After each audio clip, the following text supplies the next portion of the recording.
हरे Krishna. Shrimad Bhagavatam canto 3 chapter 8 Garbhodaka शाही विष्णु से ब्रह्मा का प्राकट्य। महामुनि मैत्रेय ने विदुर से कहा, राजा पुरु का राजवंश शुद्ध भक्तों की सेवा करने के लिए योग्य है, क्योंकि उस वंश के सारे उत्तराधिकारी भगवान के प्रति अनुरक्त हैं। तुम भी उसी कुल में उत्पन्न हो और यह आश्चर्य की बात है कि तुम्हारे प्रयास से भगवान की दिव्य लीलाएं प्रतिक्षण नूतन से नूतनतर होती जा रही हैं। अब मैं भगवान पुराण से प्रारंभ करता हूँ, जिसे भगवान ने प्रत्यक्ष रूप से महान ऋषियों से उन लोगों के लाभार्थ कहा था जो अत्यल्प आनंद के लिए अत्यधिक कष्ट में फंसे हुए हैं। कुछ काल पूर्व तुम्हारी ही तरह कुमार संतों में प्रमुख सनत कुमार ने अन्य महर्षियों के साथ जिज्ञासावश ब्रह्मांड की तली में स्थित भगवान संकर्षण से भगवान वासुदेव विषयक सत्यों के बारे में पूछा था। उस समय भगवान संकर्षण अपने परमेश्वर का ध्यान कर रहे थे, जिन्हें विद्वजन भगवान वासुदेव के रूप में सम्मान देते हैं। किंतु महान पंडित मुनियों की उन्नति के लिए उन्होंने अपने कमलवत नेत्रों को कुछ कुछ खोला और बोलना शुरू किया। चूँकि मुनिगण गंगा नदी के माध्यम से उच्चतर लोकों से निरंतर भाग में आए थे, फलस्वरूप उनके सिर के बाल भीगे हुए थे।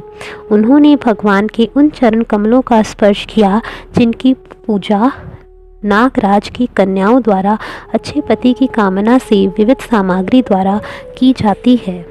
सनत कुमार आदि चारों कुमार ने, जो भगवान की दिव्य लीलाओं के विषय में सब कुछ जानते थे, स्नेह तथा प्रेम से भरे हुए शब्दों से लय सहित भगवान का गुणगान किया। उस समय भगवान संकर्षण अपने हजारों फनों को उठाए हुए अपने सिर की चमचमाती मणियों से तेज बिखेरने लगे।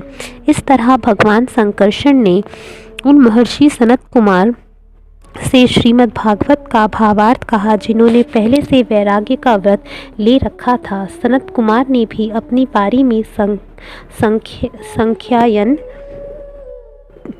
मुनि द्वारा पूछे जाने पर श्रीमद् भागवत को उसी रूप में बतलाया जिस रूप में उन्होंने संकर्षण से सुना था। संख्यायन मुनि अध्यात्मवादियों में प्रमुख थे और जब वे श्रीमद् भागवत के शब्दों में भगवान की महिमाओं का वर्णन कर रहे थे तो ऐसा हुआ कि मेरे गुरु पराशर तथा बृहस्पति दोनों ने उनको सुना।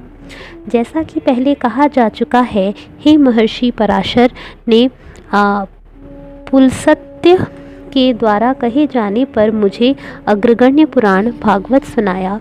हे पुत्र, जिस रूप में उसे मैंने सुना उसी रूप में मैं तुम्हारे सम्मुख उसका वर्णन करूँगा, क्योंकि तुम सदा ही मेरे श्रद्धालु अनुयायी रहे हो। उस समय जब तीनों जगत जल में निमग्न थे तो गर्भोधक शाही विष्णु महान सर्प अनंत की अपनी शैया में अकेले लेटे थे। यद्यपि वे अपनी निजी अंतरंगा शक्ति में सोए हुए लग रहे थे और बहिरंगा शक्ति के प्रभाव से मुक्त थे, किंतु उनकी आंखें पूर्णतया बंद नहीं थीं। जिस तरह ईंधन के भीतर अग्नि की शक्ति छिपी रहती है, उसी तरह भगवान समस्त जीवों को उनके सूक्ष्म शरीरों में लीन करते हुए प्रलय के जल के भीतर पड़े रहे। वे काल नामक स्वतः अर्जित शक्ति में लेटे हुए थे।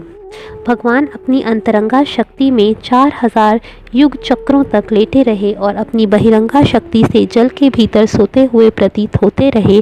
जब सारे जीव काल शक्ति द्वारा प्रेरित होकर अपने सकाम कर्मों के आगे के विकास के लिए बाहर आ रहे थे तो उन्होंने अपने दिव्य शरीर को नीले रंग का देखा। जीवों ने सकाम कर्म के इस समग्र रूप में भगवान विष्णु के शरीर से प्रस्फुटित होते हुए कमल की कली का स्वरूप धारण कर लिया। फिर उनकी परम इच्छा से इसने सूर्य की तरह हर वस्तु को आलोकित किया और प्रलय के अपार जल को सुखा डाला।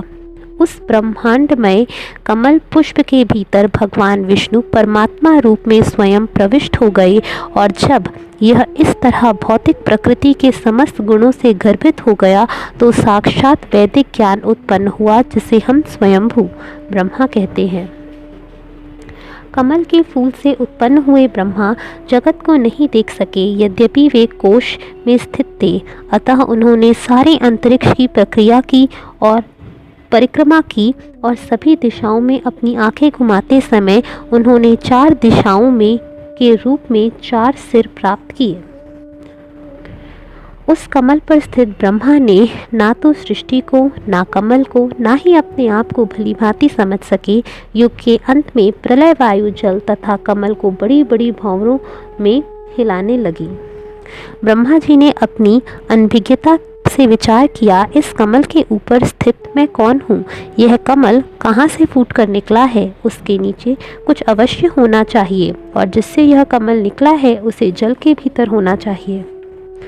इस तरह विचार करते हुए ब्रह्मा जी कमल नाल के रंध्रों छिद्रों से होकर जल के भीतर प्रविष्ट हुए, किंतु नाल में प्रविष्ट होकर तथा विष्णु की नाभि के निकटतम जाकर भी वे जड़ मूल का पता नहीं लगा पाए।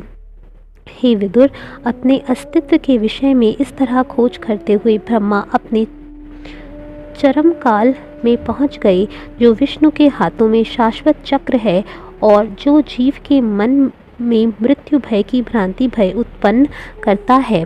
तत्पश्चात वांछित लक्ष्य प्राप्त करने में असमर्थ होकर वे ऐसी खोज से विमुख हो गए और पुनः कमल के ऊपर आ गए। इस तरह इंद्रिय विषयों को नियंत्रित करते हुए उन्होंने अपना मन परमेश्वर पर एकाग्र किया। अपने 100 वर्षों के बाद जब ब्रह्मा का ध्यान पूरा हुआ तो उन्होंने वांछित ज्ञान विकसित किया, जिसके फलस्वरूप वे अपने ही भीतर अपने हृदय में परम पुरुष को देख सके, जिन्हें वे इसके पूर्व महानतम प्रयास करने पर भी नहीं देख सके थे। ब्रह्मा यह देख सके कि जल में शेषनाग का शरीर विशाल कमल जैसी श्वेत शैया था, जिस पर भगवान अकेले लेटे थे। सारा वायुमंडल शेषनाग के फन को विभूषित करने वाले रत्नों की किरणों से प्रदीप्त था तथा और इस प्रकाश में से उस क्षेत्र का समस्त अंधकार मिट गया था। भगवान के दिव्य शरीर की कांति मूंगे के पर्वत की शोभा का उपहास कर रही थी। मूंगे का पर्वत संध्याकालीन आकाश द्वारा सुंदर ढंग से वस्त्राभूषित होता है, किंतु भगवान का पीत वस्त्र उसकी शोभा का उपहास कर रहा था। उस पर्वत की चोटी पर स्वर्ण है, किंतु रत्न जटिल भगवान का मुकुट उसकी हंसी उड़ा रहा है। पर्वत के झरने बड़ी जड़ी बूटियां आदि फूलों के दृश्य के साथ मालाओं जैसे लगते हैं, किंतु भगवान का विराट शरीर तथा उनके हाथ पांव रत्नों, मोतियों, तुलसी दल तथा फूल मालाओं से अलंकृत होकर उस पर्वत के दृश्य का उपहास कर रहे हैं। उनके दिव्य शरीर की लंबाई तथा चौड़ाई असीम थी और वह तीनों लोकों उच्च, मध्य तथा निम्न लोकों में फैली हुई थी। उनका शरीर अद्वितीय वेश तथा विविधता से स्वतः प्रकाशित था और भली भांति अलंकृत था। भगवान ने अपने चरण कमलों को उठाकर दिखलाया। उनके चरण कमल समस्त भौतिक कल्मश से रहित भक्तिमय सेवा द्वारा प्राप्त होने वाले समस्त वरों से के स्रोत हैं। ऐसे वर उन लोगों के लिए होते हैं जो उनकी पूजा शुद्ध भक्ति भाव से करते हैं।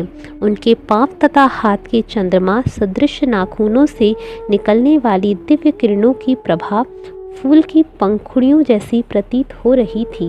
उन्होंने भक्तों की सेवा भी स्वीकार की और अपनी सुंदर हंसी से उनका कष्ट मिटा दिया।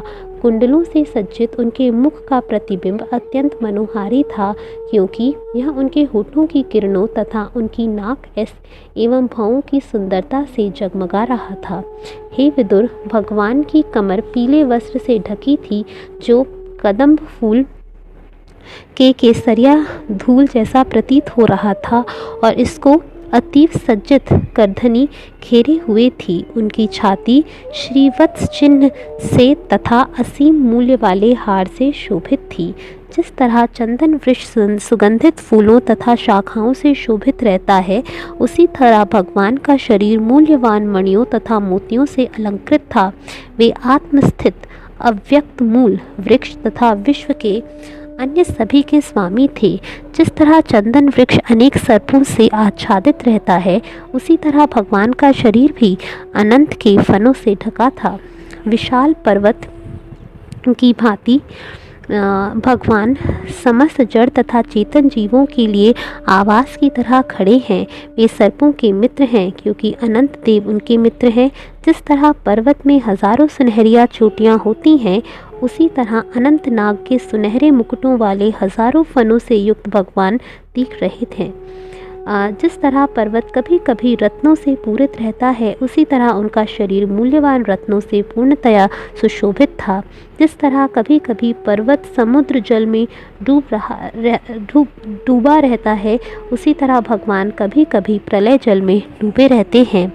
इस तरह पर्वताकार भगवान पर दृष्टि डालते हुए ब्रह्मा ने यह निष्कर्ष निकाला कि वे भगवान हरि ही हैं।